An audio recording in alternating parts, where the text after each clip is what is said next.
I love the girlie that was like, I'm telling you right now, that motherfucker back there is not real. Yeah. Oh my gosh. Bourbon's you want to know what happened? Because I got the inside story. 3, 2, 1.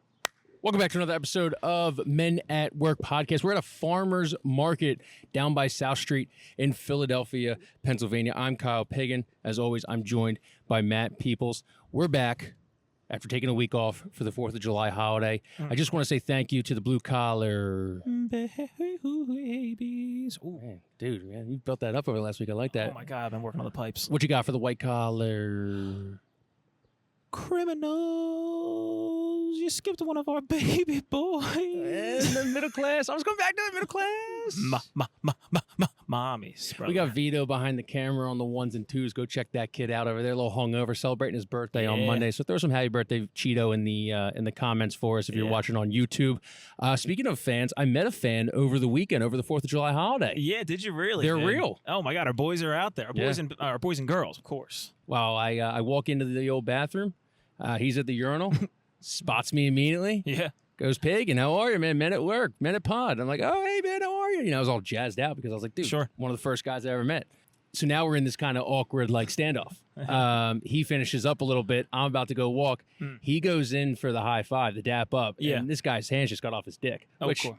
Honestly, I mean, you know, it happens. It's a urinal. I quickly regroup, go for the pound. I'm like, all right. That is on, and you're a pound guy, even outside of dudes peeing on their hands. Every time we do it, you guys might never see it, but every time we have a guest come on, I go for a handshake because I'm a dignified colonial man, and this guy's over here, I'll pound you, the China virus, whatever he says, and so I'm kind of excited to hear that that's how we met one of our first listeners in the wild, dude. Yeah, so I thought I was out. I thought I was out of. I thought I was out. I did it. I quickly regrouped, pounded the guy. I was out. Then he keeps going. He's like, dude, one of my favorite episodes was when we were doing the Helen's estate sale. The estate sale, yeah. So he starts talking about the estate sale. So I'm like, damn it, this guy's like actually legit. Like I thought maybe he saw a clip and stuff, but he's like, no, I actually watched the estate sale. Sure. Comes back with the dap. Oh, and I already denied the first dap, and I don't think you're allowed to deny the second dap. No. So I went dap. And I fucking better have earned a listener for life because I had dick hands the rest of the time that I was peeing. You were like Peter denying Jesus, dude. Yeah. You'll deny me 3 times from the dap, dude. So shout out to that guy. Yeah, man, you're the man. Thanks for listening. Thanks for touching Kyle with your pee-pee hands. Nothing makes me happier than hearing this guy having to dap up, dude. That is, I mean, you're a better man than me because I would panic on the second time and kiss him on the mouth. Truly.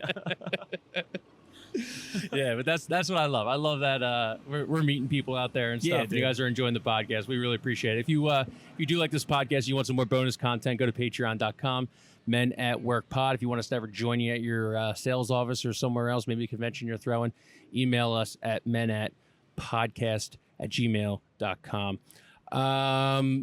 What'd you do for the 4th? Well, Kyle went down the shore, and I think I'm finding out that 28 is like the final resting ground of my drinking like a psycho stuff. I tried to keep up throughout the week. Who?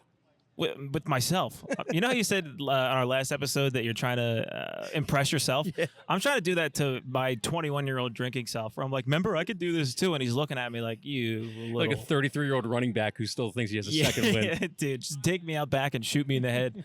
And I've tried to mix it up too. I mean, that was probably where I went wrong. We went to wineries, breweries, regular bars, cocktails. And it came along. We were supposed to stay till Saturday. I left Friday morning because I was like, I have to go home and be in my own bed. I said the terms, be in my own bed. Oh, you tapped out. I'm done. I can't do it anymore. All that said, it was a good time. Yeah, I did see your Grigio flight, which I thought was really romantic. Dude, I'll take you to a winery and it'll change your life. Take you to a winery and drink you under the table. Yeah, dude. I love going to a winery. I got a Dole. I don't know if they could show this. They the winery we went to, I'll have to think of the name, but they have this like Dole Whip sangria. Okay. At one point, I like accidentally grabbed the straw with 2 hands and took a sip out of it, and that's when I knew I was done. I was done. Can you try it? I did one of these. I went to grab it and it slipped a little bit, and I grabbed it with the second finger and my shoulders, like your shoulders instinctually come up whenever you do that. So I was like, and my girlfriend watched it, and I don't think we're ever gonna sleep together again. Did you guys talk about it? No, she didn't bring it up, which made it worse. That made it real. That she was like, I won't even address that one. It was quite a nightmare. But how was your 4th, dude? Yo. Hello, Kyle. What are you doing? Nothing. Sitting here watching the game, smoking some Thrive. Are you all alone? Who's that? Yo, pick up the phone. What's up? Yo, Cheeto, pick up the phone. Yo. What's up?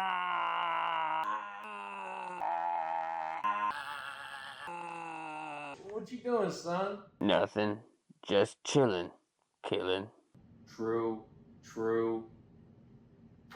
I got on the grill. I was the grill master. Were you nice I'm on a it? big grill master now. Really? Yeah, I've kind of perfected the burger. Yeah. I'm a big medium rare, a little medium. Pink's got to be inside it, and I got 5 stars. Really? I got dude? glowing reviews, and I didn't make it look like I cared. Yeah. Because just another day at the office. Very nice. Act like you've been here. Yeah. But dude, inside I was feeling awesome. Yeah, that's got to be I the was best. feeling awesome. Give the listeners a couple little tidbits about what's the way to cook a burg. Give us the best way to cook a burg. Dark on both sides. I don't know. Wait 3 minutes. I thought you had like a cool tactic. No, you're the grill master. No, dude. literally, this is a lot of like cause and effect. This is a lot of like addition by subtraction. Like I've burnt a lot of burgers in my time, and burgers are very easy. But like I feel like, I don't know. I feel like when you get on the grill for like your first couple of times, it's like an alpha thing. Like I have, because people will like tell you if it sucks. Sure. Like one thing about people is it doesn't matter, if you know them or not. If your grill work sucks, they're very boisterous about it. Yeah, they feel entitled. Like this is the one thing I can finally give my real opinion on. Yeah, like I did on Father's Day because I was the only one there that wasn't a father. Like if I would have ruined my fiance's dad's Father's Day, oh my god, could you imagine? The stakes have never been higher. Give him food poisoning. Yeah, like dude, anxiety. Yeah, I can't imagine. I'd be so terrified. You'd be dead. You'd be done. I got asked to grill at a work event this 2 weeks ago. And I was like, are you guys, let me ask you this. Are you guys the dumbest people I've ever met? I'm wearing Birkenstocks right now. I didn't do it. I said, heck no, dude. Oh, really? I just sat there with my legs crossed and I said, I'll wait for my burger like the rest of us. You waved your right. Yeah. Yeah. I'm not one of those. Well, now that I know you can do it, next time we're at a cookout, brother, I'm going to have you. Definitely, yeah. Invite me to your cookout. Yeah. Invite Kyle to your cookout. We'll do a podcast at your cookout. No black cookouts, though. I don't season the season the burgers. I was going to say, we need context immediately after you said that. I don't season the burgers well. I don't think that would be good. I just hope they're pre-seasoned. Well, if we won't cook there, but we would like to come to your cookout. We'd love to come to your cookout. Yeah, come hang out. I know a couple old R&B songs. Mm-hmm. Yeah, you don't want me on the grill at your cookout. Nah, yeah. I think this woman wants to come on. You want to hop on? You look curious. Come hang out. How are you? Great choice. Okay, sweet, dude. Pick up the mic. Have some fun. Yeah, what's up? Oh, nothing. Just I'm on a layover right now, 20 hours. So. Are you a flight attendant? I am. Wow. I do. Yeah, I am.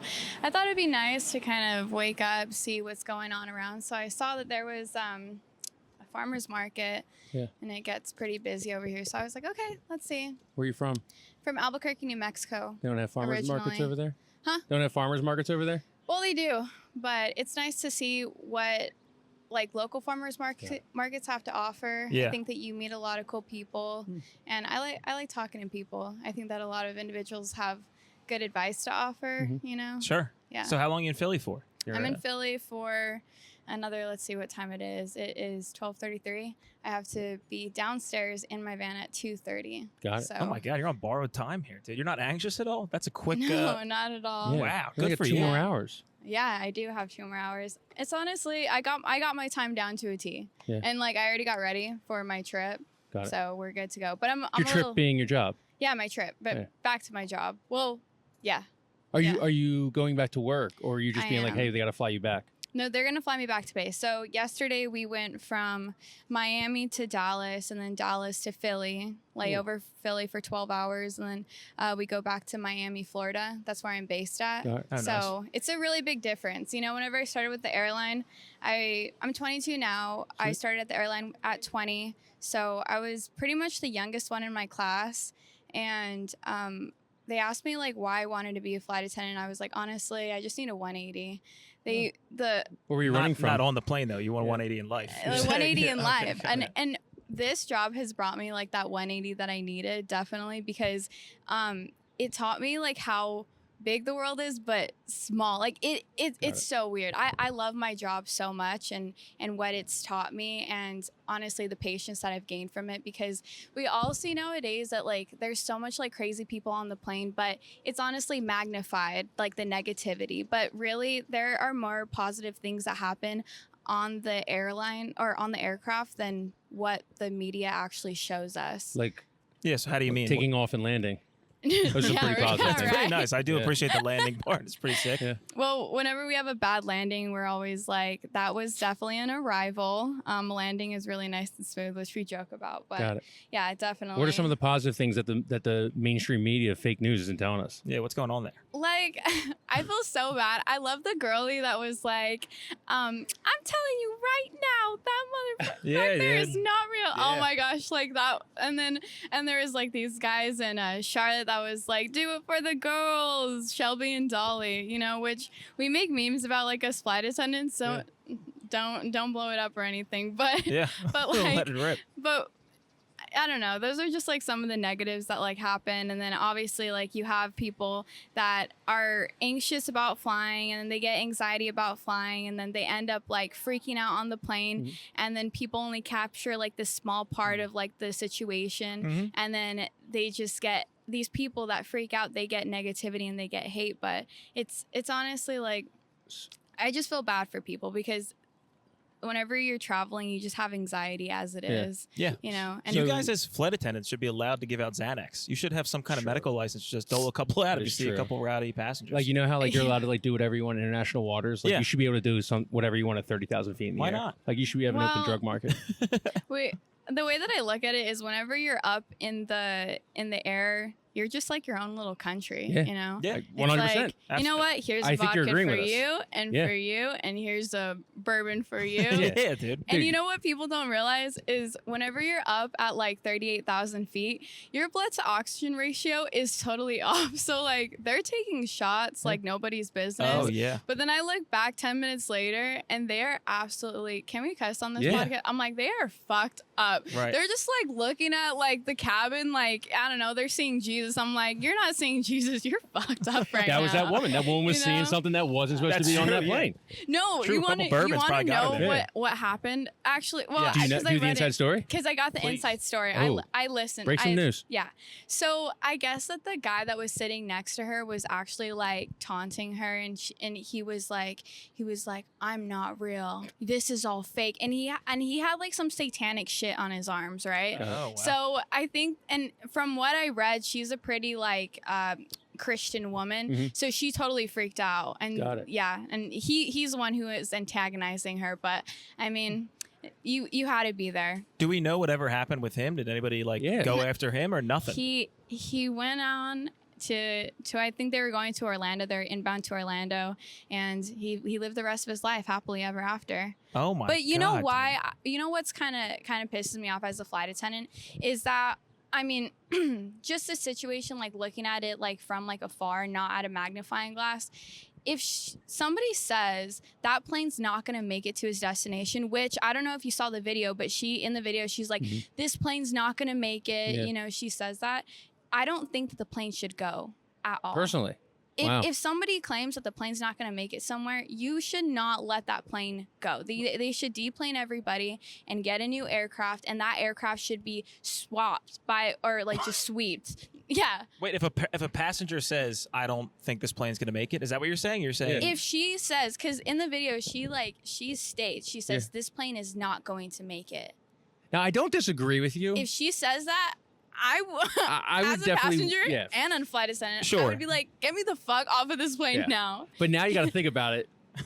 Now the YouTube pranksters get involved. They're shouting and like, this plane's not going to make it. Everyone's getting deplaned. Then we're sweeping the plane, and then no one's getting to any of their destinations. That flight would never happen. There's always got to be one person on every. There never be another flight in the history of America. When you're here, I guess you're Ubering around everywhere for the most part, or is it you stay within walking distance? Well, I was gonna walk here because it's only like a mile away from the hotel, but whenever I tell you it's hotter than 5 fat bitches in a Honda out here in Philadelphia, sure. I am sweating my ass off. And like, I got a full face of makeup on. Like, I'm sweating it off too, you know? You're doing the Lord's work. But I'm far from the Lord's work right now. No, well, I won't hold you up. I'll ask you one more question. Talk So to me. in Ubers all the time, I've always thought, since how prevalent Ubers are, we should have like a flight attendant for an Uber. Like you sitting in the back seat with like a couple Biscoffs, No a couple vodka sodas, just in case, like, you know, you pick a guy that's a little hammered. If I was hammered in an Uber and somebody from the back seat was like, these are for you. He brought out the Biscoff comment. Right? Oh my god. We run on Biscoffs. We love the Biscoffs. Well, on I'm this the podcast. Biscoff dealer. Are you? Really? Yeah. I So told what's your you. names? What's your phone numbers? We I got the plug, you. dude. The cookie I plug. got you. Biscoff is easily the best cookie, the best in-flight food that you can give out. Easily. So, if you guys ever fly on the airline, don't be scared to ask for Biscoffs because we love giving out Biscoffs. Really? The first 4 months of working on the job, my meal was Biscoffs and coffee. Yeah. It is the best combo that God has ever put on this earth. Thank you, Lord. Amen. To the big dog. I was pointing your plane up there. It's landing soon. Oh yeah, there's my plane right there. I was gonna say my name of my company, but I probably shouldn't do that. Oh, I know who it is. If you're selling the Biscoff cookie, they're number one in my I gave heart. it away.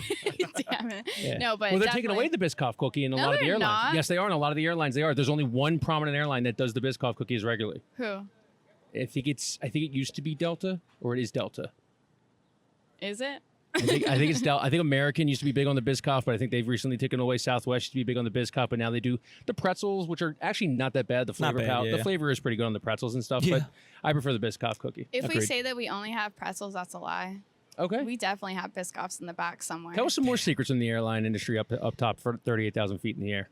The Mile High Club is not real, and if it's real, you're a nasty son of a bitch. Yeah, it's kind of that's gross. Okay. That's disgusting. And you know what? I think I don't know if I should get offended by this, but whenever I do like meet people, they always ask me, one of their main questions is like, "Have you joined the Mile High Club?" I'm like, "Are you dumb?" Yeah, like, while you're working, that's one of the first questions they ask you. It's I don't know if I should be insulted or not. Like, should I? I would be a little insulted. Yeah. That's you know, because I'm just life, like, my work. Yeah. Do I look like a whore? You know, like that's what comes to my head. I think you're talking to people with bad conversation skills. I think they panic and they just jump on the first. You gotta get off Tinder and Hinge. Yeah, I don't even have Tinder and Hinge. I've never had it before. Wait, you're the only flight attendant that's never had Tinder. I'm a little scared. I like to meet people naturally. I just feel like one day, like, my knight in shining armor is gonna walk up on the plane and be like, "Marry me," but that's totally not gonna happen. Sitting in A32. Like, okay, buddy, that's nice. I mean, some flight attendants like to work like first class because you know that's where more of the wealthy people sit. Which I didn't know. Like some of our more elite members, like with the airline, if you earn a certain status, like they're millionaires, which I didn't even know about. So some flight attendants look at their status on our apps that they give us, and they can see who they are, and they'll look up their names on Google, find out what they do, and then they'll like slip maybe a little phone number in their pocket. Good move. Which That's I've a great never move. done that. It's good customer service. Yeah. You know, you want to know your clients. It is. Yeah. It is good to I know agree. your I think you're right. Client intel. Yeah. I would like totally say like, "Oh, here you go, Mr. Johnson," but half of the names I can't even read, honestly. Oh. I mean, I'm a flight attendant. I'm pretty illiterate. Yeah. Like I went to college for maybe a year, and I was like, okay, buddy. I Flight guess attendants. I'm not gonna do Jobs this. for the illiterate. So you're not the one who's doing like the you're not doing the demonstration in the beginning because you never were reading the initial packet. Where it's like, Listen, the plane goes you're into supposed to the pull river. the thing down on your face at some point. I know that happens. Sorry, I gotta do it Save either. yourself before you save your child, Yeah. your offspring. Is that a rule? It is. Yeah, you didn't know that? Because how are you supposed to wow. help? How are you supposed to help your kiddos or whoever it is if you True. can't help yourself first? Exactly. That's fair. That Have makes you sense. ever had pure oxygen though? Like, No. like you feel like you're on like Adderall or something, you know? Like if you have like pure oxygen, you're ready to go. Yeah. Ready to run a mile. Hey, everybody. Hey guys, you guys ever had pure oxygen? Not on that bus. You're huffing fumes This up shit's there. gas. Dude. Yeah. Literally. So what's the workday like? Like how many hours are you crushing typically? Say that again. How many hours are you crushing typically in like a workday? You want to know what's crazy right now? So I'm on reserve. So basically that means that they can pretty much call me anytime on like the shift that they give me. If you're on reserve, they pay you a minimum of 75 hours unless you work more than 75, and then they count you the rest that you work. But let's say like you can sit on reserve all month, and I can be doing this and waiting for like a phone call for them to call me, and never be on a plane because they don't need extra flight attendants because everybody is showing up to work. I would be getting But they'll paid. still pay you. Yeah, they'll still pay me. But the thing about it is we only get paid, and you probably know this, is whenever that door is closed. So whenever we're doing boarding process, the deplaning process, whenever we're waiting in the airports between flights, if we have like another flight we have to work, we're not getting paid for any of it. So we call it like the hurry up and wait time. Yeah. We're hurrying up to the next flight, and then it's like, oh shit, it's delayed. All right, we have to wait. But we're not getting paid for any of that. Wow. Which is like actually pretty unfair. And I think that the boarding process not getting paid for that is honestly really, really unfair, because that's whenever we're actually pretty much one-on-one with passengers. And literally the worst part for you guys, because you're watching some dude hammer his backpack into the top thing, and you're like, "Sir, it's full." Yeah, it's full. No, I will put it I somewhere think it's so funny whenever on the PM, I'm like, "Hello, welcome aboard," blah blah blah blah. Yeah. So if the overhead bin is closed, that means that it's definitely full. And then I see somebody down the aisle. I'm like, "You fucking idiot!" I'm like, "Do not touch that overhead bin." Yeah, it's infuriating. Please. Yeah. Please. Yeah. Why is it a $10,000 fine if you guys open the door after the door is closed? It feels like an aggressive fine. Yeah. Expand that. Well, isn't it like, don't they say like, isn't that like the big thing when someone's like acting up or something like that? Or it's like when someone's late to their flight, I feel like that's a big thing in movies maybe, where it's like, hey, we can't, once the door's closed, we can't open it back up. It feels like it's just kind of like a button. Yeah. And the button goes up, and you probably could. I didn't even know that there was a fine, but it makes sense because time is money, and for that aircraft to be parked at the gate, it's actually costing more money, right? Because we're taking up space. Exactly. Because the airports are not owned by the airlines, they're owned by the city. So we're basically renting out like the spots on the tarmac, like where the jet bridge is like, and same with the baggage claim. So like one time we got diverted to West Palm Beach or something, and they didn't send the passengers' bags down because we had to deplane, we had to stay the night, and then the next morning we were going back out because we timed out. Well, they didn't send the passengers' bags down to the baggage claim so they can have their bags. They kept it on the plane until the next day. So all these passengers went home without their bags, or to the hotels without their bags, and they showed up the next day and the bags were still on the plane. I guess that like the bags are there, I guess, but still they didn't want to put it down where the baggage claim is because it costs money to rent out those carousels. The carousels? Wow. Yes. No shit. Yes. So to answer your question, time is money. That's the best answer that I can give you. What's one more thing before we get you out of here? What's one thing you want people to know about being an airline attendant that maybe they don't know? We don't get paid enough. Which camera are we on? Anyone that feels natural. That one's probably 4K. Because it seems like these, you guys know, like you can feel like you seem like good people. Thank you. That will not cause problems. You should see us on a flight. Yeah, true. Well, come on down. I'll hook you up, whatever you want. Where are we headed at 2:30? Yeah, let's go get you. Okay, I will tell you one thing is that flight attendants don't get paid enough. And if a flight attendant ever shares like their pay with you, it might seem like a lot, but for the hours we actually do get paid is very minimal. If you want a flight from here to Miami or wherever, it's 2 hours and 30 minutes. We're getting 2 hours and 30 minutes of pay. It's not like a regular day where like we're clocking in 12 hours, okay? So just have patience with us. We are people. We are not robots. So don't expect the minimal, but don't expect us to go absolutely above and beyond and want to like pick up your bags, because since we're not getting paid for boarding, we don't get paid for workers' comp if we do get hurt. So please just like do not ask us to or pick up your bags, and just be patient and give us smiles. And also give us smiles. I like that. Give us smiles. Yeah. Give us smiles, because we don't have to smile, but I like to smile at people, like. Wait, do that again? Just for example. Okay, terrific. Crazy. Ooh, turbulence, fun, adrenaline. Wow. You said and also. It seemed like you wanted to finish on an also. Oh, and also, if we say good morning to you, please, or goodbye. Please say good morning back or goodbye. Or I would jump off this plane. I'm telling you right now. No, because I think it's so awkward whenever I'm saying hi, good morning, welcome aboard, good morning, and somebody motherfucker just walks by, looks you dead ass in the eyes with the good morning, and they don't say it back. They just like keep walking down the aisle. I'm like, get out. That's fair. Captain, can you please get her out of the plane right now? Yeah, that's pretty fair. Okay, I think that's totally reasonable. Yeah, so just please say good morning if anything else. Okay. Do you guys ever get tips or Christmas presents or anything? Actually, I just got a $25 tip yesterday. Nice. Because I was like, No, so you guys are paid enough then. Can I show I'm you kidding. something? Morrison. Like, I want to. That's an hour of work, probably. I posted this on my Instagram because, people tend to stare, but children stare back. That was a meme. That would freak me out. And then a children's like just staring at me down the aisle. Oh, I don't like that. Well, That's it was because kid. I was playing with her kiddo like literally the whole flight. But it was really fun. The kiddo was really nice. Do you think we could ever make a kids section on a plane? A kids section? That would be absolutely amazing. Like a quiet room when you went to church? Yeah. Just Where you put all the little kids You in? already know that my kids parents put me in that turbulence. quiet room. Yeah, I was in that quiet room. Yeah, I'm right there with you. There's an island called Yap, and I belong on that island because I'm Yap Island. Yeah. I'm a yapper.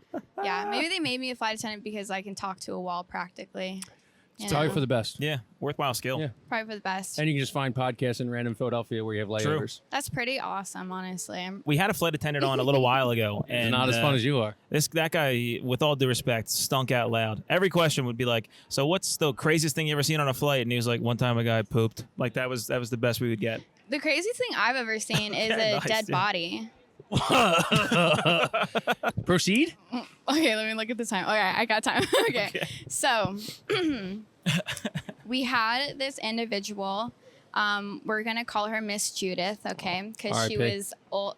Yes. She actually, rest in peace. It broke my heart. This is actually like, well, as the story goes on, it's like it's funny because like I have to make it okay in my head instead of actually being like somber and sad about it, Sure. But in the moment, it was sad and I was freaked out a lot. Okay, so Miss Judith, 85 years old. We were going from Miami to St. Martin, and her husband comes up to us. Okay, I'm in the front with my coworker. There's 2 flight attendants in the back. Okay, we're on a 737 aircraft. He comes up to the other flight attendants in the back, and he's like, "Hey, my wife is in the bathroom. She hasn't come back to her seat." And keep in mind that the pilot has already told flight attendants prepare for landing, so we're pretty much below 10,000 feet, okay? That's not a lot of time, okay? So we can physically open up the bathrooms, like manually open up the bathrooms for these situations. Well, I guess that the flight attendants in the back opened up the bathroom and she was gone, like laying against like the toilet, like white as a ghost. And so we say code something, which means the person is unconscious and not breathing. Well, I'm the closest one to the AED and like the face mask that we use to resuscitate people.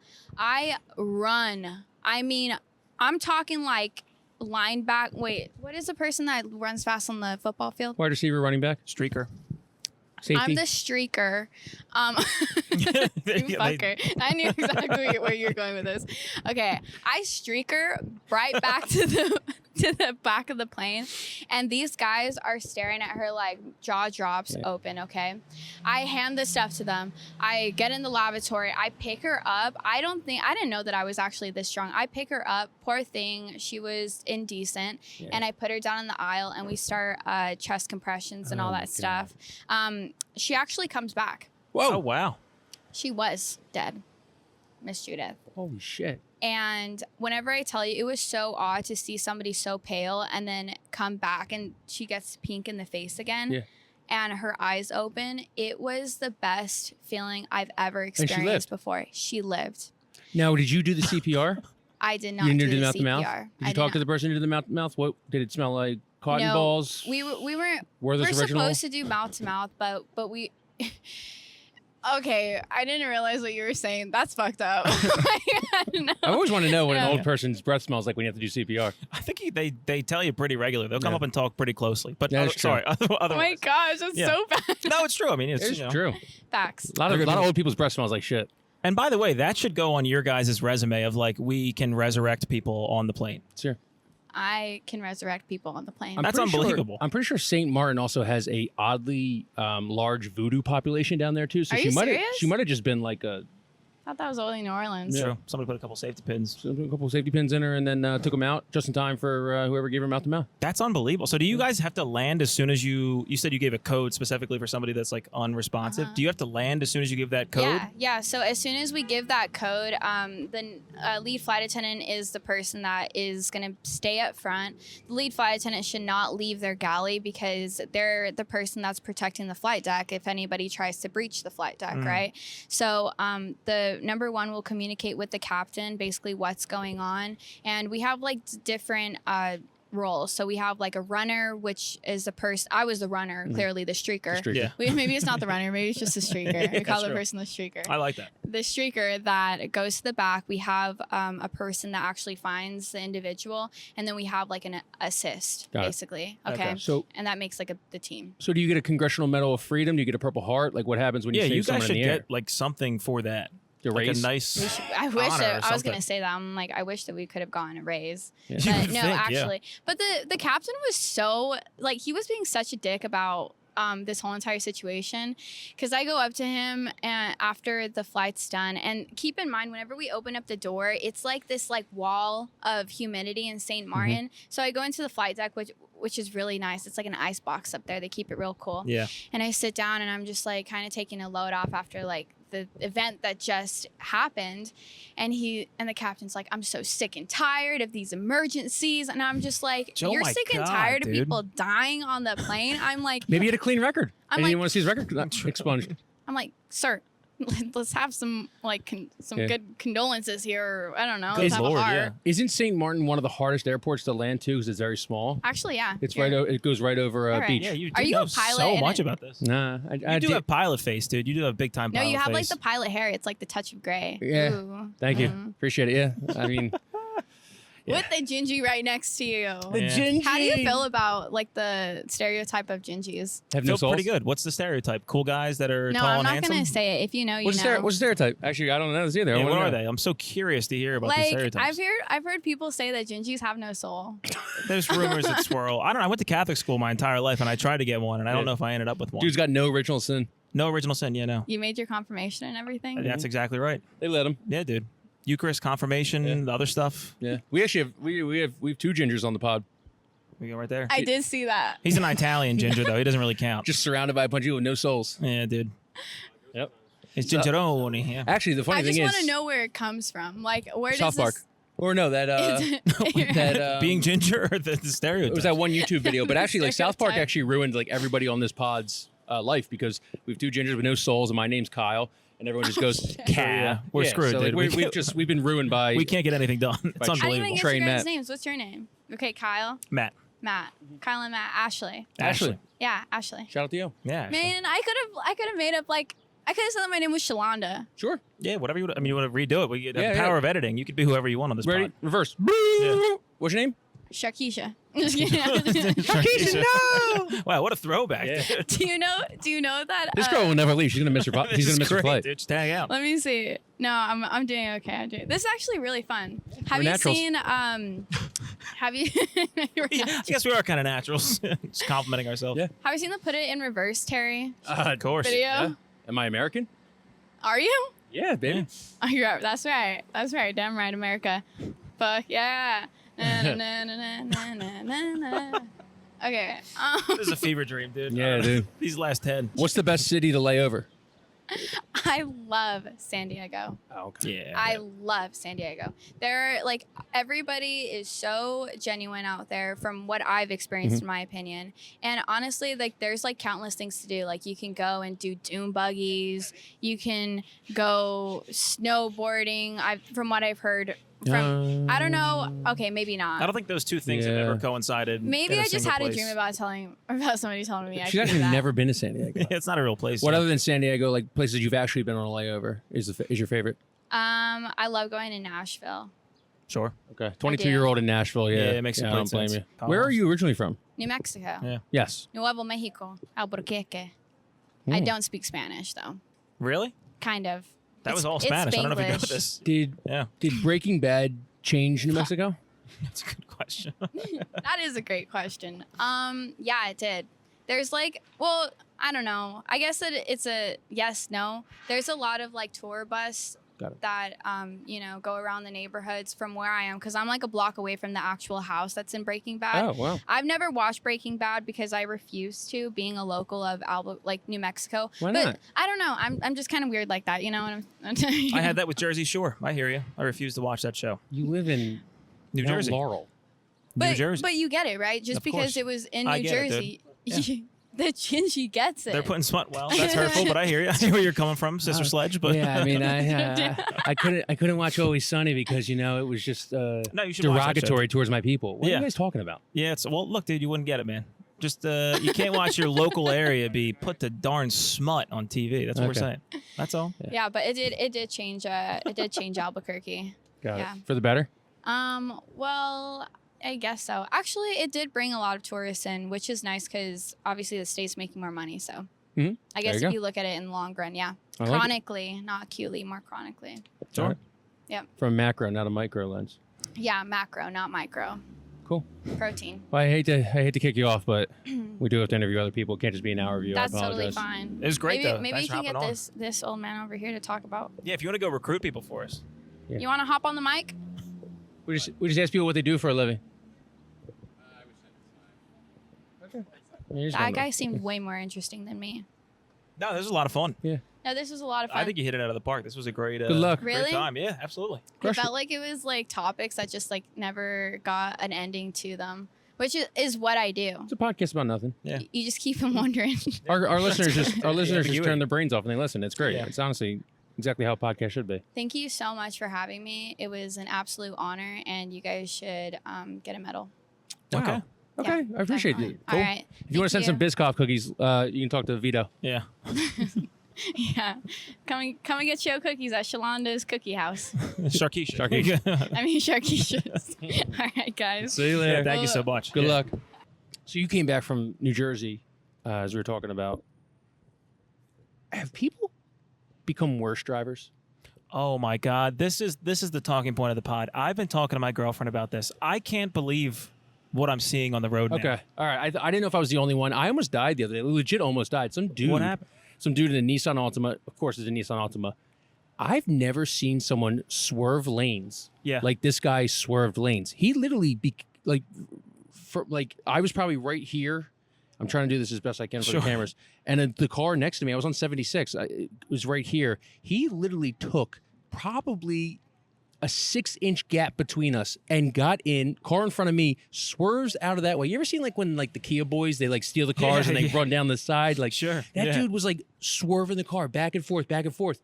I could not believe it. Yeah. I was like, that was the most insane driving I've ever seen. And then last night I got just a lot of just dumbass people driving lately. Yeah. That's what it's dumb and it's inconsiderate. I don't know what happened. I think it's a COVID thing. I think people weren't driving when we all had to stay inside, and then they just forgot over the course of a year. It's really like that's my theory, dude. Because I see it in like driving in residentials. There was always issues on the highway, things like that. But driving in residentials, we were in Cape May, New Jersey, beautiful Cape May, New Jersey. Holy hell, is everybody drunk driving there? That's what I hope it is. Because what I saw, this guy, we were like driving behind a dude, and he just started to pull into a spot, but he wanted to go on the other angle of the road. So the way that the cars were driving this way, he wanted to park his car facing away. So the guy in front of us, the spot was angled like this, and he tries to do an entire. He goes into the other curb, backs up sideways. This is all while I'm just watching him do this. Middle of several cars behind me, and then does a full K turn into a spot, and then looks at me and gives me a wave. And I was like, dude, I'll kill your family. And it's all the time. All the time. They just forgot how to drive during COVID, dude. It's an epidemic. I'm like legitimately scared to like drive right now. Yeah. Because it's just been so bad. It's insane. Also, another thing that grinds my darn gears, motorcyclists. Why do you, not even motorcyclists? Oh, this is my other one. And then I'll get off the subject because I might explode. Every road you drive on that says share the road with bicyclists. Yeah. It's not sharing the road if I have to wait for you because you're going far slower than I am and just roll while you're in kind of the side of the road. Oh, and then I can finally go around you when I have a little bit of room. Yeah, put some pep in your step. That's not sharing the road, dude. I'm just waiting on you. You're in charge of the road. Dude, pump that bicycle pedal. Like if you're in front of me on a bike, pump that bicycle pedal, or I should be allowed to kind of give you a brake check or like a little head check into the back of the back of the tire. Yeah, that's the equivalent of like guy who crosses the crosswalk. Yeah, and just takes his sweet ass time. Oh no, my dude, God. we need knees and chests. Okay, high knees, knees and chest. Let's go. We got places to be. And by the way, if you're on a bicycle, I know you can be in the road. Get on the fucking sidewalk. Oh no, I'm not a sidewalk bicycle guy. I get so angry when bicyclists are on the sidewalk. They're assholes on the sidewalk. No, stay in your lane. Your lane is on the street, okay? But sometimes there's no actual discernible lane. They're just like, we share the road. So they just go willy-nilly wherever. They're weaving and bobbing. Some of the kids are hitting wheelies. Why are kids hitting wheelies so often? Everything drives me nuts about bikes. Man, we are old. We are old as hell, just dude. Yelling at clouds. But yeah, bicyclists, man, they suck. And Philadelphia's gotten so much worse with catering to bicyclists. Yeah. There used to be an awesome street, 2nd Street. I live in Fishtown, so I'd catch 2nd Street going down to 95, get right on 95, and get the fuck out of Philadelphia. Yeah. And now they just put a bike lane on it. They took it from 2 lanes to 1 lane. So now we're backed up traffic. We used to fly down that street going to 95, and now we're just all backed up. The whole thing is, dude. I've never seen a bicycle on that street either. Really? Yeah. I hope there's someone out there that shares my pain. If somebody can just, in the comments, talk about hating bicyclists. Sir, we do a podcast where we ask people what they do for a living. 3 minutes. Video, audio, but it's a good time. 3 minutes, you can hop off as soon as you're ready to leave. You look like a smiley. You look like a smiley fella. Awesome. What'd you buy in there? Just some potato pierogies. Nice. You gonna have a nice little dinner tonight? Maybe. Yeah. They're frozen, so they're good for. Shout out to Mom Moms for a minute. Yeah. Mom they're Kitchen. good. They're Wait, good. Mom Mom's Kitchen just did the hers. They just did the hers flavors. Oh, you're right. They did. Yeah. Did you see those hers flavors? No, hers like the potato chip company. Yeah, they do a collab every year with like 3 different flavors that are Philly based. Yeah. Mom Mom's pierogies were. Oh, okay. No, I haven't heard of it. Nice. Huh. Yeah. So what's your name? Slav. Yeah. Nice. Is that a Slavic name? Yeah, Eastern European. Got it. Sure. Okay. Yeah. What do you do for a living? I'm a what's called an ESOL program specialist. Tell me I don't more. know if you ever heard of it. ESOL, English speaking of other languages. Got it. Yeah. So I work in a couple different schools in the district, and I work with students where English is their second language. Got it. Okay. So what parts of the area? I work at a school in Fishtown, and I work at a school closer to Northeast Philly. Got it. Yeah. Got it. Is there a lot of schools that need English as a second language from teachers? Yeah, some do. Yeah. I mean, usually the urban cities, there's a lot of students that come from somewhere else. Yeah. So. Is it just Latin America, or is there other? No, I work with kids from all different languages, like Vietnamese, French, Hispanic, Chinese. How long you been doing it? For a minute, actually, almost 15 years now. Wow, no kidding. Wow. I've always wondered, when you're teaching somebody a new language, how do you have a baseline to explain to them what you're about to explain to them? I imagine if they don't know any English. Yeah. How do you communicate to them? Okay, today's lesson, even something as simple as that. I mean, it's not really like that. You kind of, because if you work with all different levels, it depends on their level too. But if they're just brand new, to the language, it's, you just immerse them, into, it's like if you went to a new country and stuff and you had to live there, you would just start just trying to learn, what you can, just start picking up words. Where do we start? Yeah. Where do you start? You start with water. Does dialect just totally throw these guys off? You don't really have a Philly accent. Yeah. I mean, you just start wherever, I mean, because I work K to 8. So, if I'm working with an 8th grader that just came to this country, they're just starting with, just the basics. Hey, can I have this, Yeah, what's the first one? What's how when you type, it's the quick brown fox jumps over the lazy dog. Right, what's the first thing you start when you're doing English as a second language? Is there a phrase?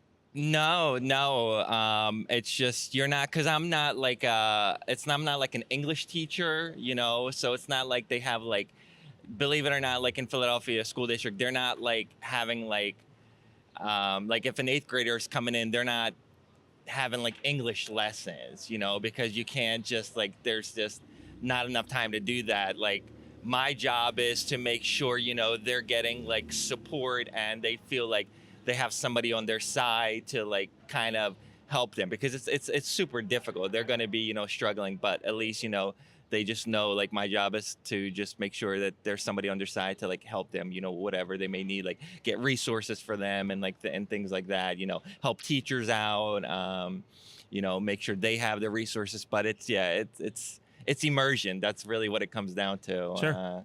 Yeah. That's pretty interesting. So you're from the Ukraine. Yeah. You teach in Northeast Philly, you said? Yeah. There's a Fishtown. Fishtown and North. I worked at 2 different schools. Okay. So I almost like split my time between 2 schools. Well, I've heard, and I lived in Northeast Philly for a little bit, a lot of Eastern Europeans, a big base over there. Northeast Philly has a lot of huge Ukrainian Russian population there. Yeah, surprised you got pierogies down here in South Philly. What the hell, man? Because I just live a couple blocks from here, so it's convenient. Can't go to the source? Yeah. Why is that the case? Why did all the Eastern Euros flock over to the great N8? I mean, because communities have been built up here for, a while. We immigrated, in the early 90s, and, it just came, that's just a place for a lot of people to come. There's a lot of stores here, churches, people, they know that there's, huge, Ukrainian population there. So why did your parents emigrate, if you don't mind us asking? I mean, same reason that most people immigrate, is just for a better life. It's really what it comes down to. In the early 90s, is kind of Ukraine was never just Ukraine. It was part of the Soviet Union until they got their independence in the early 90s. So just a better life, You hear a lot of things about America that you can do whatever you want to here. Yeah. So is it true? What's the truth to it? In my opinion, it is. Yeah. Oh, nice. All right. You always hear about the American dream, and I wonder, like, where the hell is that at? We don't really have the greatest nationalistic principles nowadays, so it's good to know someone from somebody from not the motherland. From here, yeah. Appreciates us a little bit. Now, in Northeast Philly, is there any weird tension between the Eastern European communities, or any kind of, or is it kind of we're over here? I don't feel it. We don't really feel it, but could be, but not that I'm aware of. There's no turf wars. Nobody's holding down the fort. Yeah, not that I'm aware of. The outsiders of the Russians and Ukrainians. Yeah, that's good. No, that's good. What grade did you accept that every teacher is going to somehow pronounce your name wrong? When did you go, look, when she reads it out loud, it's going to be a nightmare. No, it's they usually did. Yeah. So you go by Slav, but I'm guessing you have a longer name? Well, my birth name is Yaroslav, like Yaroslav. There's no chance. Yeah. There's no chance some lady from the Northeast it's like could you got a Skyrim to it. I mean, in my opinion, you pronounce it the way it looks. Yeah. Yaroslav. Sure. Yaroslav. Yeah, it's pretty straightforward. Yaroslav. It's like Yugo, but Yara. Yeah. Okay. Yeah. Why, and I wonder if you interface with this a lot, why is the American citizenship test so hard? You think it's hard? Yeah, unfortunately. You think it's hard? It is. You think that's easy? Well, I actually have never taken it. I didn't take it because once my parents took it, I automatically become naturalized. Yeah. Gotcha. So I'm not sure. But I had a friend take it. He thought it was pretty easy. You ever talked to your pops about it? About I did. I mean, it's been a while since they've taken it, and I thought they said it wasn't too bad. Oh boy! All right, I think the same thing. I was actually just kidding around, man. Of course, I thought it was easy. Now, did both your mom and dad have to take it, or as long as one of them gets it? No, they both took it. Yeah. How about that? Damn. Yeah. All right, I'm gonna go practice it tonight. Then I'm gonna figure it out. Maybe we'll do that for the Patreon. We'll make you take the. Okay. Happily so. We'll both take the citizenship test. Oh God! Please don't run into us, lady. Yeah, careful. Hey, there you go. We love you. All right, Slav, man. Thanks for coming on, man. No problem. Appreciate it. No problem. Enjoy the pierogies tonight. Thank you. Appreciate it, guys. Yeah, man. How are you? Watch out for that car. Oh, careful. We do a podcast where we ask people what they do for a living. We do a podcast where we ask people what they do for a living. We'd love to have you on. Yeah. 3 minutes. 3 minutes. Talk about what you do. How are you? Good. How are you guys? What's your name? Juliana. Juliana. How are you? I'm Kyle. Matt, nice to meet you. What do you do for a living? I'm a student currently at Temple, and then I also host part-time at Bridget Foy's. Oh, Bridget Foy's. How is Bridget Foy's? Good, good. We do a really good brunch, really good dinner. How's the hosting life? Kind of miserable. Oh, tell me more. I'm just not really loving the restaurant industry, honestly. I mean, my job is pretty easy. I sit there and I bring people to their tables, but I kind of want to finish school and get into grad school and be done with the restaurant industry. Okay, so I did the restaurant industry up until about 3 years after college. I also went to Temple, so I did it my junior year, and then I was bartending. I was bar backing and then bartending. So it's a lot better than hosting. Hosting sucks. Hosting is like, I don't know, compare it to something where it's like you never get the glory. You're important, but you never get the glory. And you get a lot of the shit, too. Yeah, I mean, secretary? everyone is mad at you all the time. You're like the school secretary. Yeah. Pretty much. Where, like, you do technically kind of control the area. Sure. But you're usually the least paid. and you definitely get the amount of shit. Exactly. And you also know all the dirty little secrets, though. Oh, yeah. Everyone gives me the gossip, which I love, but everyone's always mad at me. Yeah. If there's something, like, going wrong in the restaurant, it's usually perceived to be my fault as the host. Oh my God. Sounds like being my parents' kid. I get the gossip and everybody's mad at me. It's some good gossip right now going on? Summertime good gossip? Not really. You know, it's been kind of quiet. A little disappointing because I need some more drama to make it interesting. Exactly. You know? Sure. 100%. I mean, what else are you going to do? Sit people at their table? Exactly. Give them a crayon for their kids? Yeah. Like, no. Now, if like a server is giving you a hard time, are you able to control how many tables they're getting? Do you ever exact revenge in that way? No, and I wish I could because we do a shared front of house tip pool. So oh, got it. They've been doing that a lot really lately. It used to be. Now, what does that mean? I don't know. So everybody gets their tips at the end of the day, and then they kind of divvy them up equally. Am I getting that right? It used to be like if Tracy was working today and Kyle was working today, Tracy did better than Kyle because she got a 10 top. You know, that's kind of just how it was. It's beautiful. It's kind of like socialistic a little bit. It sucks when you're like working like the 1 p.m. football shift. Yeah, right. And then someone's coming in for the 8 o'clock shift, and obviously it's not doing as well. And you're kind of like, well, I busted my ass, and you did barely anything. So yeah, that makes sense. So it's a little bit, but we usually tip by hourly, and that's how we kind of got it. If a guy worked 8 hours, he would get more than the guy who worked 6 hours. It wasn't like everybody got equal amount of share. There's a whole math and science behind it. It's kind of boring. Wow, I did not know about it all. I didn't know it was this complicated. I thought dude.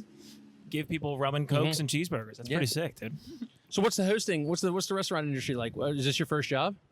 No, I've worked in the restaurant industry for a couple years now, probably around 4 or 5. So I've kind of flitted around a little bit, but I've been with Bridget Foy's for around 2 years now. Your dreams of going to be a server or a bartender or anything? No, I'm really comfortable where I'm at because I don't have to do any work or any side work, and I can sit there and read for most of the time. Nice. The side work. So what's the I side don't really work? Want to move up. Explain to Maddie here what the side work is. I have no restaurant experience. It's I'm like kind of curious. Cleaning, like rolling napkins, setting up the restaurant, taking down the restaurant at the end of the night.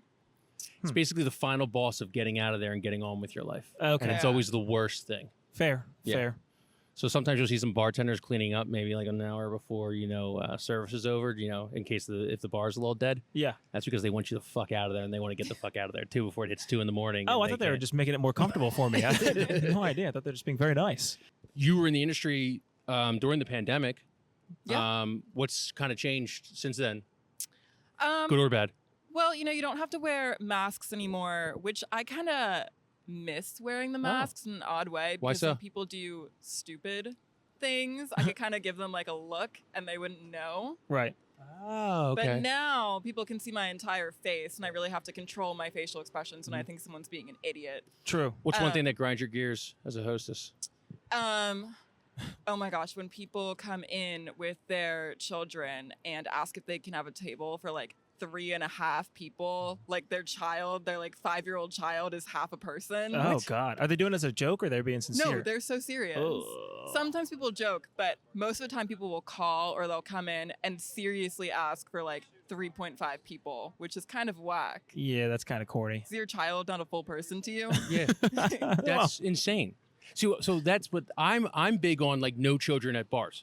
Yes, me like, too. I don't care if it's brunch. I don't care if it's dinner. I don't think children should ever be at bars. And I totally agree. We've always had that. People in Philadelphia, and I'm sure other big cities, don't know how to control their children at bars. It's just never worked out. It's a different kind of living. It's not like you're going to like a TJ Fridays on the main line, or you're going to like in Montgomery County. It's just they let them run all around. Yeah, they let them jump on the booths and everything. They stick an iPad in their face. That's all it is. I hate it.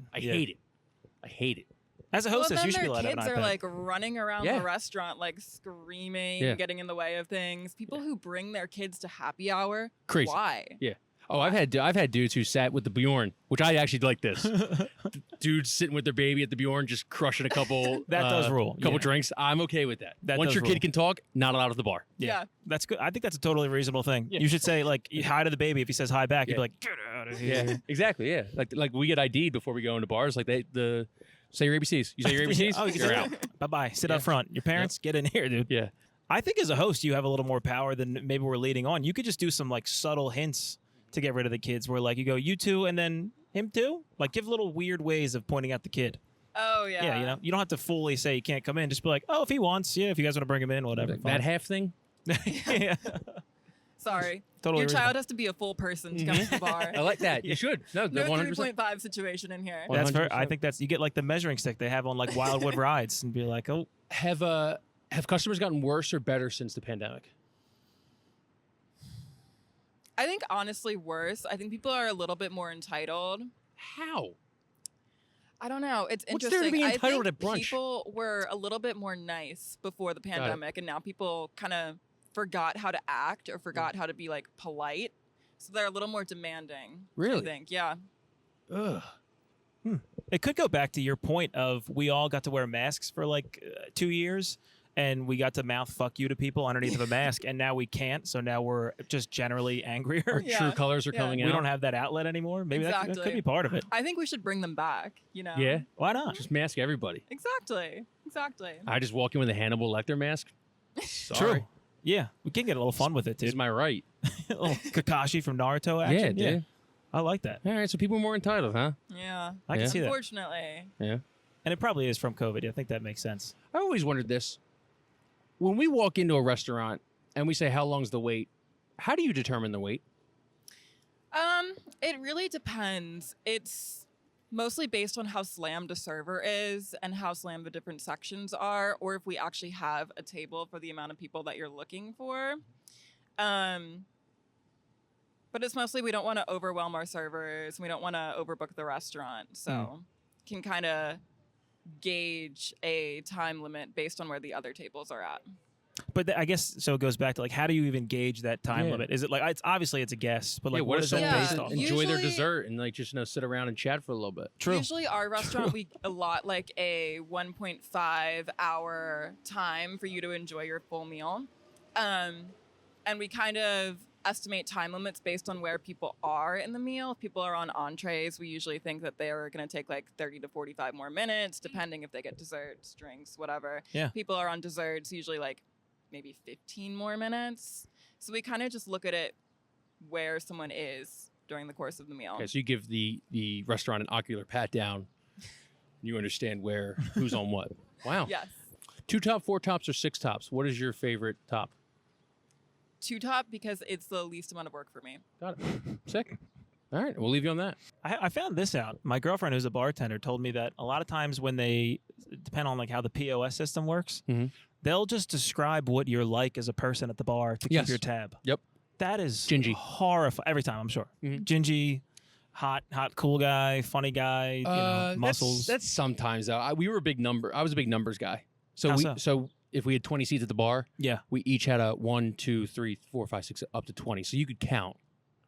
But that wouldn't trip you out at all, not keeping track of the seats? I wouldn't. No, because one starts on the left side and then 20 starts on the right side. So you just go 20, 19, 18, or 1, 2, 3, 4, 5. And you just, hey, some guy sitting at 16, you got a beer, you got a Bud Light, and let's go to work. Yeah, but 16 seems like the hardest number to keep track of. 1 I can visualize, it's at the very top. 10 I can visualize. 16 I'd be like, where's that one at? You're thinking too much. I am absolutely You thinking literally too just much. count the chairs down.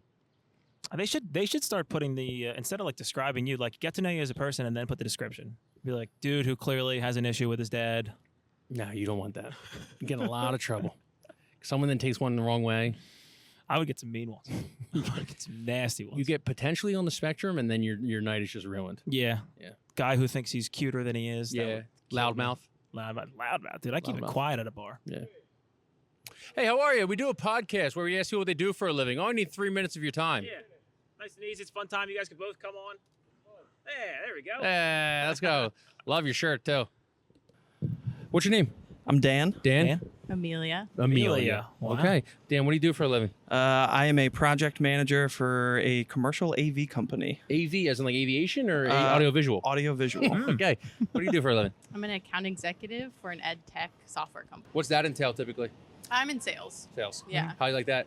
I like it. Yeah? Yeah, I just started doing it like a little bit ago. On the road a lot or mostly just smiling, dialing? No, not on the road because I'm a growth account executive, so I focus on accounts that we already have and like growing those accounts. Oh, nice. You putting like cool shit on the on those whiteboards that are like really high tech? No, because I work at home, so I don't have one. No, but I mean, is your software? Sorry, is your software putting that cool shit on the? Oh no, so our software is in the donor and fundraising space, so we help schools with their like donor, like growing their donor population. Oh, so like private schools more so than a public? Yeah, they're all private schools. You just find rich guys for a living. Rich girls. Yeah. Rich people. Well, I don't do it. They Not even do find it, them. but They we already have help them. Yeah. Yeah. That's funny. My high school is their donor thing is like, we'll send out a newsletter and talk about who became a lawyer. And that's basically the whole Tell thing. me what your high school is and maybe we can help We them can talk out. shop after this. All right. Yeah. There Mine you go. is Temple University emailing me saying, please, we know this is the 7th time in 6 months, but please, can you give us at least like $25 a month? Keep giving us Absolutely not. So what would a commercial audio visualist entail? Like, So let's say you're just like a corporation, you're building a new building, and you are like, all right, we have 6 new conference rooms, and we want this to be a Teams room, this a Zoom room, and we want, a 30-foot video wall hooked up for, in the lobby, hooked up to all the digital signage. So my job is basically designing all of that, putting it together, spreadsheets, and then talking with the client, and then having our installers scheduling a date and kind of going through, and then like after the fact troubleshooting with like service and all there's that. always troubleshooting. Yeah. Always. Which I wonder if that's like a factor of, and I don't know if it's like how they're built. Now, how come Zoom works and Teams doesn't work at all no matter what? Because Zoom's is a better company. Okay, that makes just want to verify. Hate Teams. Yeah. I hate Teams. Good Lord, is Teams the worst? Yeah. Oh my God. I'm not even corporate America anymore, and we still use Teams. I fucking can't stand it. Do you know why that is? Is there anything just the company's better, you said? I think since COVID, they were like the main platform for both conferencing, like with their like Zoom Rooms platform, but also just like, if you wanted to do, Friday drink with 10 of your friends, whatever. So they got like probably like a bunch more money and just started like implementing like better practices and better features. And then within the audiovisual space, a lot of other companies started like integrating with Zoom. So like if you're doing, some audio digital signal processing and stuff, Zoom started offering plugins for all of these other companies. So people just started using it like even more like within a commercial space. And then I guess Bill Gates came in, undercut all Zoom people, and we're like, hey, I'll just give it to you for like 20% less. I don't need the money. Yeah. Sweet. So, is there any new ones coming up that we should be aware of, like that's going to even replace Zoom, or is Zoom kind of at the forefront? Zoom, I think, is the forefront in conferencing. A lot of people have been shifting to kind of like bring your own meeting stuff where they'll just plug their laptop in, like rather than building a whole room around one certain platform, it'll be like, if you use Teams, there's a thing called Blue Jeans. I've never heard of it or used it. Or like Google, and basically you just like bring your laptop and plug it in. But as far as like conferencing software, I think Zoom is still on top. do you have a certain ear, do you think? So I've been playing music since I was like 6. Yeah. So that was like one of the biggest kind of factors. Like my brother has a recording studio, so always kind of tuned in to like the audio space. And I was like, all right, it's way easier to find a job in like AV than being like, can I intern at this recording studio? Sure. So with the crossover, that kind of like, made me kind of go down this, this path a little bit. But when it comes to like doing audio stuff, there's people who I guess don't come from a music background that work with it, and I'm like, hey, this room like sounds like crap. Like we're gonna need to do this, and they're like, oh, I didn't even know like it sounded like that. Now, this is not directed at you, but I do want to ask, why are the audio-visual guys always so greasy? Probably because they don't shower. They're the greasiest. They're the greasiest grease balls in all the world. Love them. They do a great job. They do what we need for them to do. They're great at what they do. But man, are they greaseballs. A lot of them come from like tech backgrounds. Like we had an employee who went to school for at Temple for like computer programming and stuff. Greaseball? And then, Shout out the house. Yeah. Well, you guys said that your jobs are the least interesting things about you. What's one cool thing about each of you? Yeah, what's one cool thing about you, Amelia? I've flown an airplane before. Oh, wow. Oh, my God. My dad is a pilot, Sweet. and he named me after Amelia Earhart. Oh, that's awesome. I wasn't going to make the joke, but I'm glad it would have actually hit home. Sure, we get it all the time. This is always my fun fact, is that because he's a pilot and has been for like 40, 50 years. Right. I've flown an airplane with him. What's one fun fact about you? I play drums in like a bunch of bands. Okay, tell us more. Name a band. The main band, they're a local Philly band called the Tisburys. Okay. Originally from Manayunk. Sweet. Two of the guys grew up in like Scranton, started it, and then moved to Manayunk. Nice. Yeah, we've played like XPN Fest. Sweet. Went on like a little tour, playing a lot locally. Like we played Johnny Brenda's. Sweet. Ardmore Music Hall, all that stuff. We have a record coming out. Shameless plug. What's it? Yeah, let's hear. But yeah, we have a record coming out. I don't know if there's a title, but should be out like early next year, I guess. So, yeah. Now, a record, is that one song or is that multiple songs, right? So that's going to be, I think we have a total of like 12 okay, cool. songs. Wow. Yeah. Nice. How do you write more than one song? I've never understood that. How does No one idea. like I don't know how a song like musicians, like I think I could write a number one hit, but writing, I could never put the composition and the music together. Yeah. Very collaborative. Like there's this one guy called Zach Bryan, you might have heard of him. He's the greatest country star of all time. Right? Go ahead. What was your question? Anyway, he just put out like a 19-song album over the 4th. And I just don't understand how a different chord, a different drum beat, you can make 19 different songs that sound differently. Yeah. Yeah. It still blows my mind, and I've been playing music for 20-something years. I've always wondered in a band, like when you when I don't know who predominantly writes the lyrics, is that one person or you all do it together, or is it like a? It depends on the project. So with the Tisburys, my like kind of main band, it's all our lead singer. I don't know where the inspiration comes from. If it's just like, you know, some people have that bug where they're constantly just working and working. Right.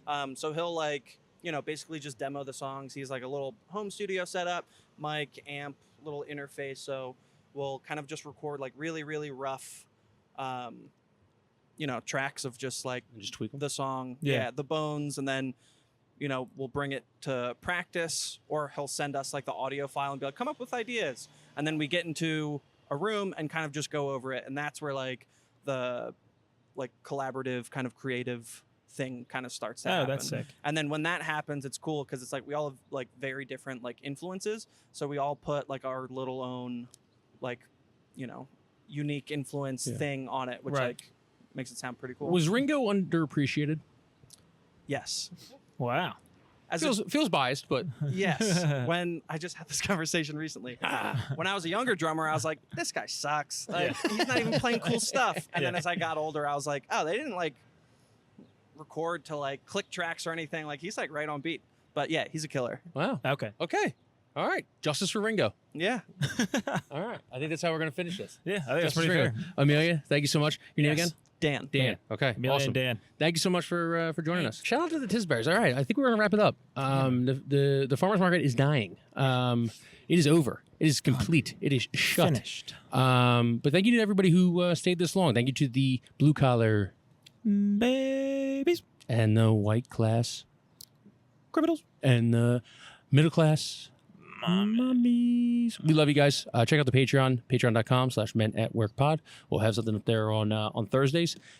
Email us, talk to us, comment below, and we'll see you next episode. Peace.